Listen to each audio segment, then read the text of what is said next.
Jeanne Singhass is an LHCOS moderator and Crab Street Journal local rep. She has been crab keeping for over 25 years. She started foraging for her crabs after joining the Land Hermit Crab Owners Society 5 years ago. Her goal is to offer fresh natural food and enrichment for her wild-caught crabs and yours as well. Her business is Because of Crabs, Moss and Such, and can be found on Etsy.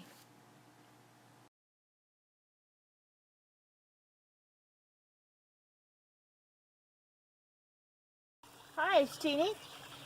I'm down on the land, and down here I brought you down to look for some moss and some lichens. I'm not sure how much you can see. I tried to set it up. I have my rake. It's a child's rake. It's the only thing I take with me to defend myself. Helps hold me up on a walk, and it picks up the moss and lichens. So I'll go under the moss and lichens, and I pick it up like this. I will get you some close-ups after this. Lichens up here. Whoops. There we go. And some branches. The branches are from the sycamore tree over here. They are safe. All parts of the sycamore tree is safe for the hermit crabs. And when you take this in, I'll show you how we prepare it and talk to you about that. There are some things you need to do. Something else I wanted to talk about while we were here is protect yourself when you go out. Not just snakes. I mean, look with snakes. Be careful. Watch where you walk. Watch what you pick up. I was out in the woods last week, and that night I found a wood tick on my stomach. So today I put on some Deep Woods Off. I just sprayed it on my clothing, my shoes, not on my hands. But that's, you need to be safe. I am going to grab the camera or the phone and walk around with you so that you can see some other things that you can't see with the tripod. But I wanted you to see the Because of Crabs shirt. I ordered the crab caught and my rake. And now moving on. Okay, here's a close-up of the lichens and the sticks or branches down over the hill. The moss, some more branches. Those are lichens. Those are safe. That's a sycamore branch. This is a very large sycamore tree. You should be able to hear the creek in the back. You could gather some of those stones, take them up, clean them, and use them. I wouldn't use the really large ones. Just use some really boiling water, pour it over them, and scrub them, and then let them dry off before you use them. Sandstone and shale in this creek. They are both safe. A lot of the vines you see in here you can use for the hermit crabs, especially the berry vines and the wild roses. The tree going across, that is a birch tree. Also safe in all parts of it. You see the vines. Okay. Those are grapevine. If you're able to get it, for grapevine, all parts are safe. Just in this one spot. Wouldn't the hermit crabs love that? That's the roots around the sycamore tree. Let's go around this way. Some of those daisies are not safe. Those aren't actually daisies. They look like it, but they're not. So you want to know, you need to have positive ID. You just can't feed anything you find. Or post and ask somebody else, because they also have to research to see what it is. We do have an ID group for insects and for plants that you can go to. Wouldn't get anything out of that water. It's not stagnant, but it looks it. It moves sometimes. All right. Those are my sacks to gather and to bring, and my rake, and my tripod. I'm going to walk around with you.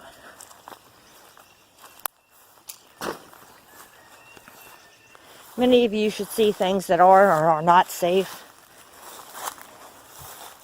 This is a thistle. Now, I wouldn't take any parts of the thistle, but except the purple flowers that come on later. The top, very carefully with gloves. The hermit crabs do like that. It's safe. Don't know what the yellow flower is, so I don't use it. Pine. See how you can tell? Pine cone. See that bark? Pine. Okay. Also smells like pine. Now if you find something that's extremely dry, this has been down here 2 years, then no smell, be at your own risk. Just at your own risk. Another wild rose bush.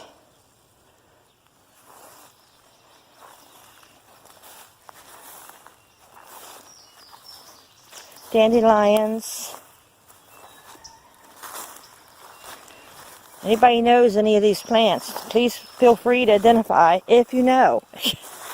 And then I still will look it up. It's where I live. Very pretty.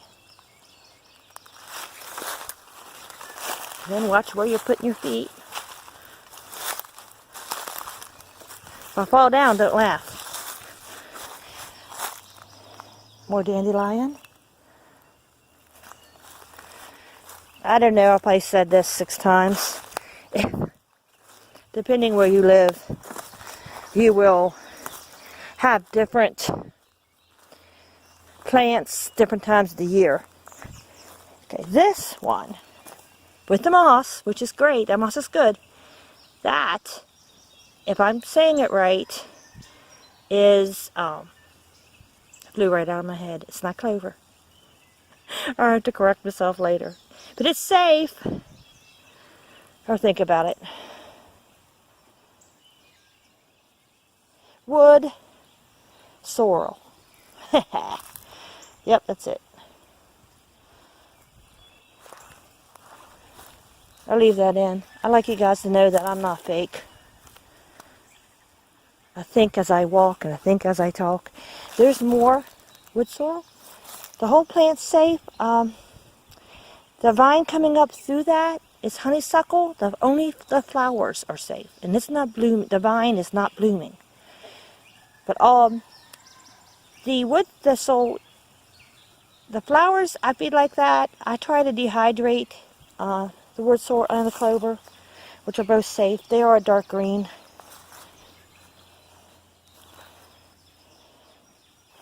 Show you something. You see these kind of hole depressions? Deer tracks. Don't see any left behind deer presence.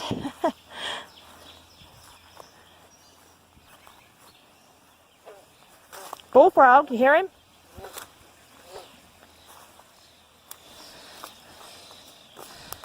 Still going. Little pine tree, or cedar tree, excuse me. Not safe. It's like a beaver dam. We do have them, but I've not seen them. That happens when the water floods in the creek. Brings everything down with it.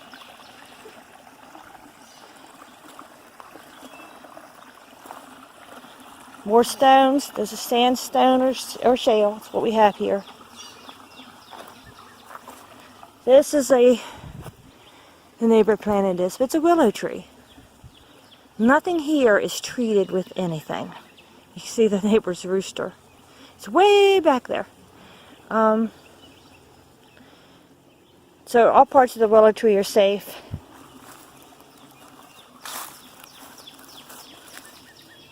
More honeysuckle vines.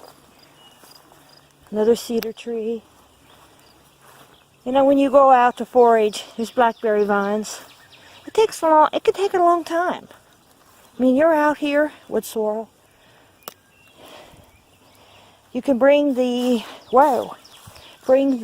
stepped in some mud.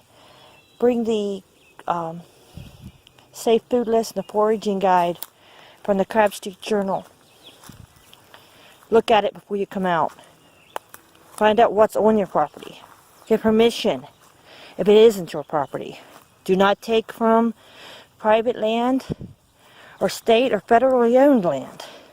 You need a permit for those. I think these roots, that branch, that is from birch. That's safe.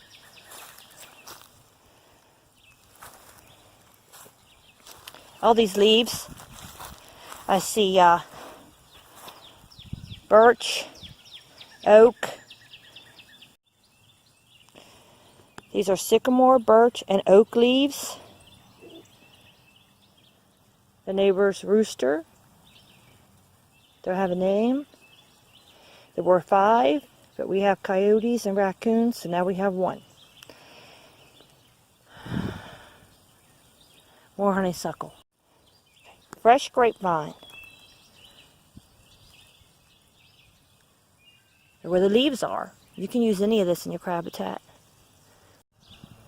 Right here. It's hard to see. I'll get a little closer. That is a Japanese honeysuckle bush. They kind of come up everywhere. There was some bloom.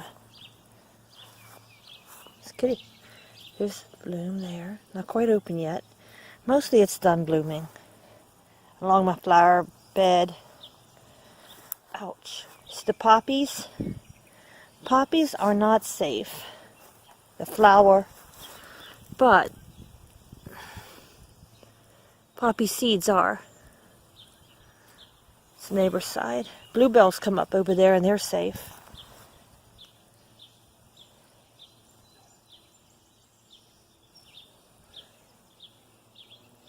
Cherry tree, not safe.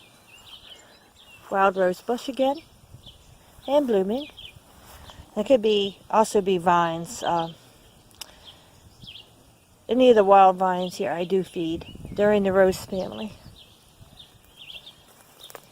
This is where the ash tree was. I get a lot of my bark. It had to be taken down. More poppies. There's pokeweed. I do not feed that. I would say not safe, but I do feed it. This is quince. Now it gives an orange flower. All parts are safe. Another honeysuckle, Japanese honeysuckle. In with my lilac tree bushes. They're in there. You see the leaves? Lilac bushes. Done blooming. Trying to get around to show you. Honeysuckle vine. And grapevine. Grapevine is safe. All parts. Lilac.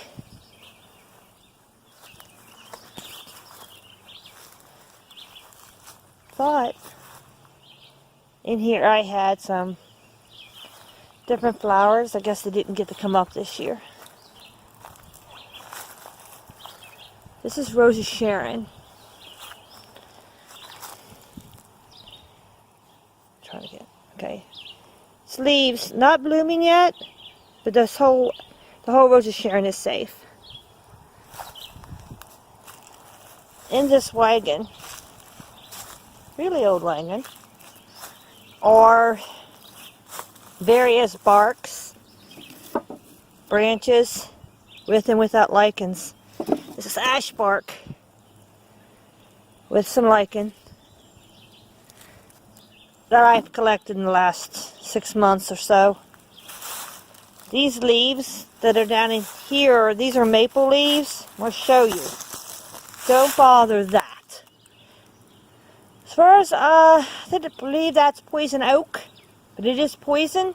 This is not. Virginia creeper, 5 leaves. Poison oak, 3 leaves. No, no, no. Don't bother it. A lot right there. Wow. Yeah, leave that. We won't go over there. Coming around. Trying not to walk in the poison oak. The branch that fell. That is from the maple tree. This is my maple tree. In the front yard. Yellow maple leaf. Beautiful yellow leaves in the fall. It's a huge tree. Now, need a weed whack over here. Alright, this is wild roses, briar thorns. They're safe. Ah! Maple tree grabbed my hair. Honeysuckle vine, safe. Only the flower. Only the flowers. Virginia creeper. I don't know if it's safe. It makes me itch, so I am not feeding that. Down here, get you closer. See the moss? There it is, moss.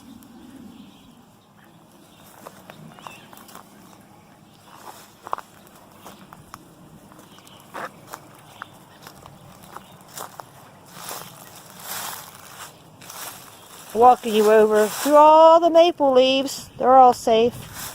To my thrown together flower bed. It's mostly for the hermit crabs. I don't recall everything I planted, but it's all crab safe. I did plant, of course, you know, can't see that. I did have the seed packets out here. The one plant there in the middle for gardeners is a potato plant. Crabs can't have the potato plant. Again, I have to be careful. More poison oak. Flowers in here that are planted. Wild violets that came up. And for some strange reason, a huge carrot. Now, crabs can have all parts of the carrot. I planted marigolds, pansies, I think cosmos. There's another carrot. A lot of these plants. This is wild violets. All parts are safe. They had the pretty purple flowers in the spring, early spring. There's my pansy. It came up on its own. That one, I don't think it could have been one I planted. But it's pretty.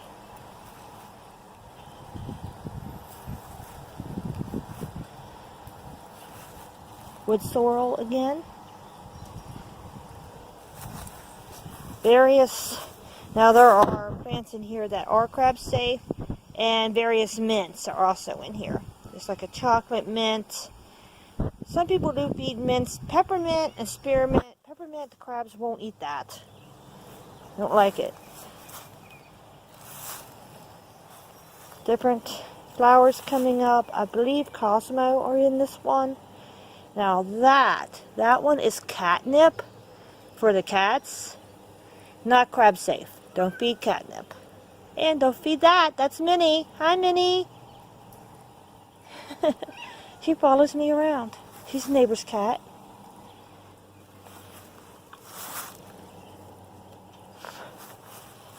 I have more flowers in this tire. I have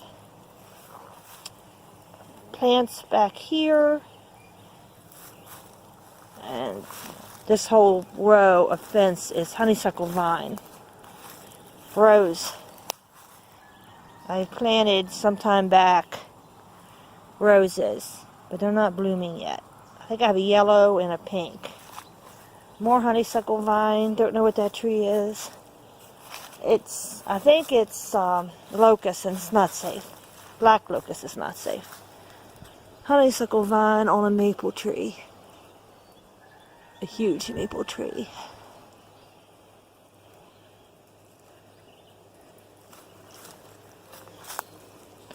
You see, I have a lot of honeysuckle vine.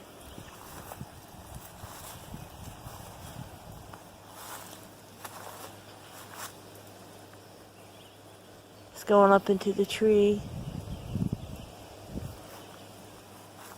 Whew. Last year there was a snake in this vine, looking out at me. Not today. We could say hi. If you see him, let me know. Hide pretty good.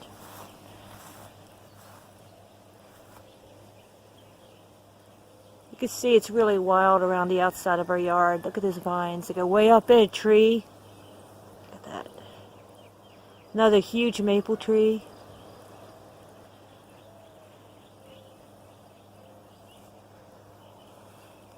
In here, you walk back this way.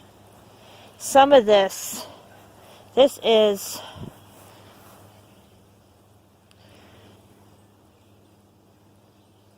the wild garlic. Not safe. It's on the not safe food list on Crab Street Journal. Try not to poke myself. This is a raspberry vine. Now they are blooming. You see, they do poke you. All parts. I pick the leaves and the bloom and the berries. Those are safe. It's all mixed in together. The vine is, again, honeysuckle vine. Only the flowers will be safe. The leaves are always just like this. You can see where the raspberries had been bloomed. The bees were out here pollinating. Loads of them. I mean, we just let them grow wild. Best fence ever. People weren't coming through there. Another huge maple tree.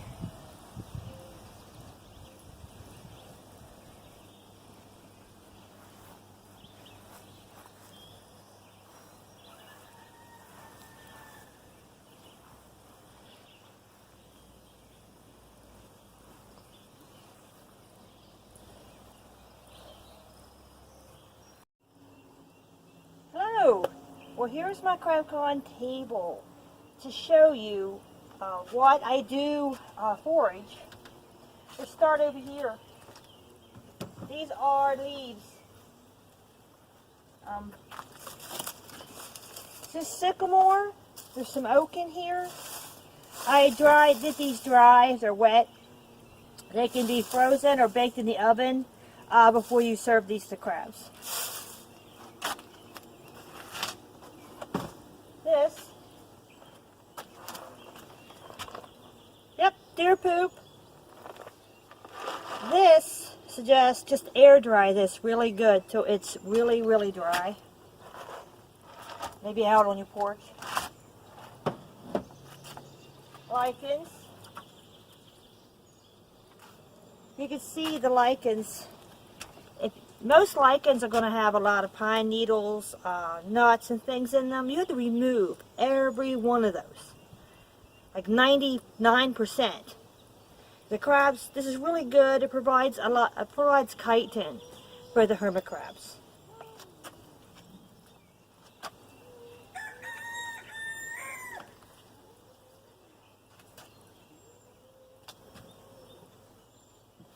This is some of the wood that I have.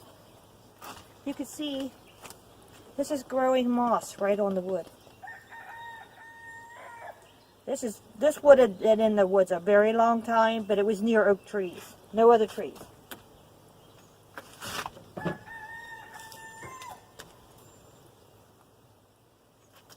It's a branch of an oak tree. I've had this probably 5 or 6 years. Don't have a tank yet for it. Maybe soon. Lots of shield lichens.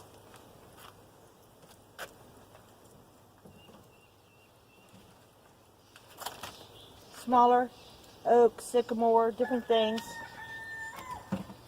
This is the paper bark off of a sycamore or off a birch. They both have that. This one I think is sycamore. One of my favorite pieces.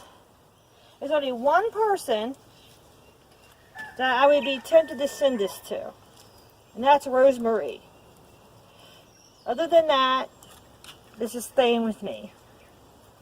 It's huge. It is a really old piece of sycamore with a lot of moss.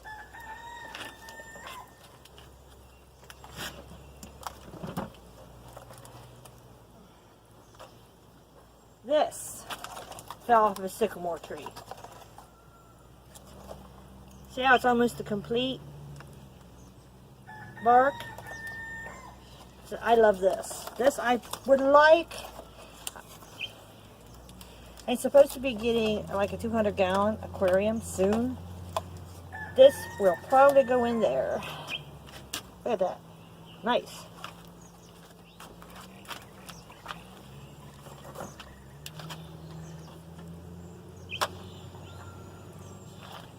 Alright, moss.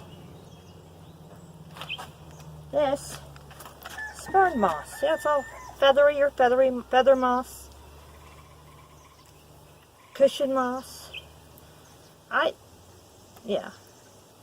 would let you know that this has to be froze if you do forage any for 48 hours.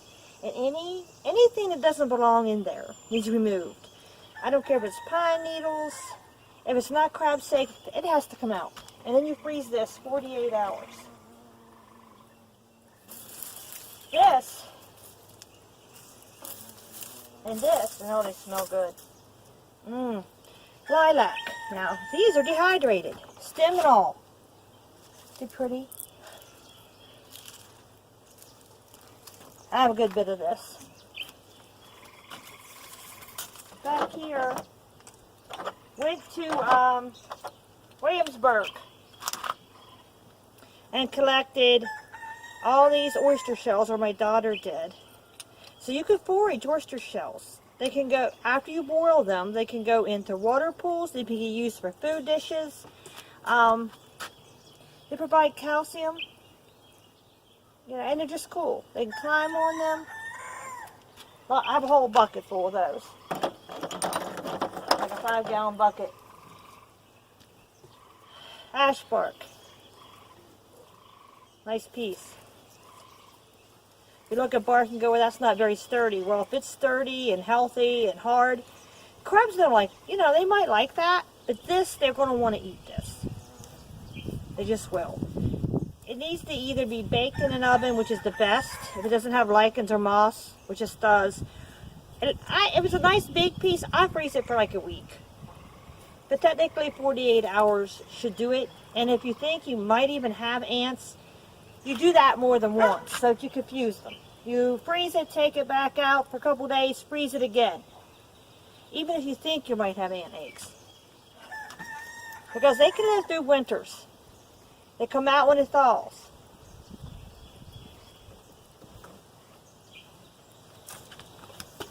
Thank you.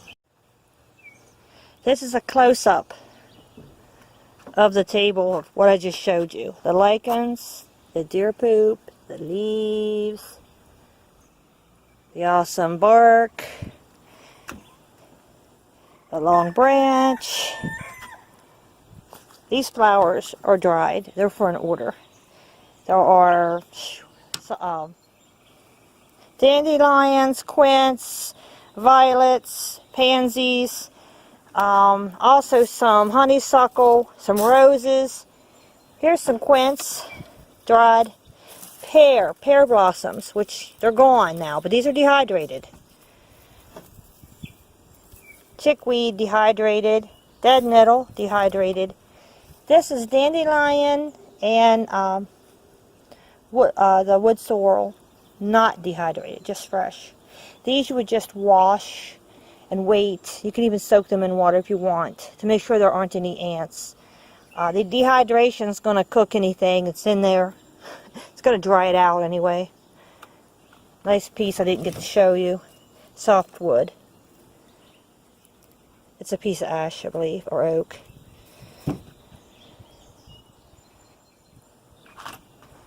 If you're wondering how I know about the moss, I grew up around it. My grandmother showed me. I didn't know crabs could eat it. And then Sherry sent me a moss book, so I look at that. There's like hundreds and hundreds of different mosses and lichens. Hundreds. So that's why I don't know the name of every moss I get. But I do know from checking that there are no toxic mosses. So, now lichens, on the other hand, the ground lichens are not toxic to the hermit crabs. Other animals I do not know. Caribou eat this ground lichens. It's really, really good. You know, it's part algae and part fungi. So it gives them a lot of what they need. The baby crabs really like this, according to Mary Akers. They really, really like this. It's probably, you know, it's close to having you know, they like algae. Algae's good for them. And it's algae and fungi, like a mushroom. She smells like mushrooms when you're in the woods. Back over the table. You can ask questions. I can explain better how I prepare things. Down here's the bucket of oyster shells. Allie really liked collecting them.